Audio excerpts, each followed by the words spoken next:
познакомился лично летом 1992 года.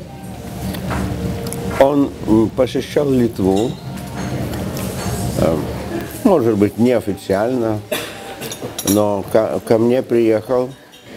Я тогда с семьей был на коротком отдыхе в Паланге.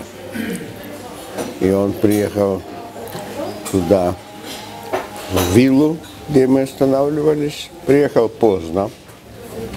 И мы долго ночью разговаривали. Вдвоем. Мне очень памятно, что он говорил про будущее Северного Кавказа. И был полностью уверен, что не только Чеченская Республика, но весь Северный Кавказ будет свободным. И несмотря на препятствия, которые чинит Россия, он сказал, если бы не Россия, то вообще у нас там не было бы проблем. Он говорил как человек, который контролирует ситуацию между северокавказскими народами. Я не знаю, было ли это направду так, но он говорил, что мы между собой договоримся, не будет никаких междуусобных войн между нашими народами, если бы только Россия не вмешивалась. Но мы договоримся, и не будет этих войн. Это для меня оставило большое впечатление такого ясного видения и полной уверенности в себе и в будущем.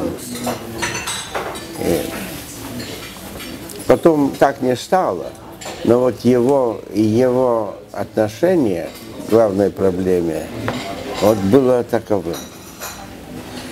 А так Литва и Чеченская Республика, там мы договаривались, может быть, не лично между нами, там и другие были вовлечены люди о конкретной взаимной помощи. Чеченская Республика пыталась поставлять нам горючее, потому что Литва уже пережила одну блокаду, и сейчас наступала еще одна блокада со стороны России. Иногда это удавалось, иногда блокировали составы, идущие от Чечни. Вот. А Литва что-то тоже представляла для Чечни взамен.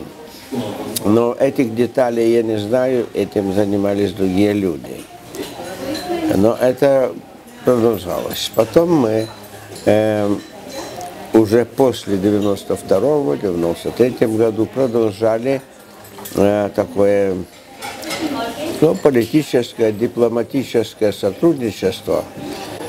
И даже были намеки после того, как Чеченская Республика была представлена выставкой, концертными выступлениями в Вильнюсе. Предполагалось, что Литва тоже так, взамен поедет со своими исполнительными, со своей программой, чтобы продолжать культурные связи и обмен. Это еще были времена до чеченских войн, когда российское руководство решило напасть и начать настоящую войну. А потом еще для меня очень памятные события, связанные с гибелью Джохара, потому что мы не сразу, может быть, узнали в несколько дней, это можно проверить в архивах, в протоколах Совета Европы. Я был в парламентской ассамблее Совета Европы.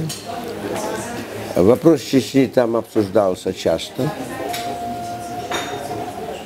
И как остановить войну, как решить вопрос мирными средствами, переговорами. И вот пришло известие, что Джохар убит. Это было на пленарном заседании. Я попросил слова, и я предложил всему заседанию, вспоминая столь многих погибших на этой войне по обе стороны, почтить их память и одновременно память Джохара Дудаева, который вот только что погиб там. И я предложил почтить вставанием. Если бы кто-то снимал, это были бы великолепные кадры. Потому что больше половины парламентской ассамблеи встала. Президиум не встал. А вот ассамблея встала, можно сказать,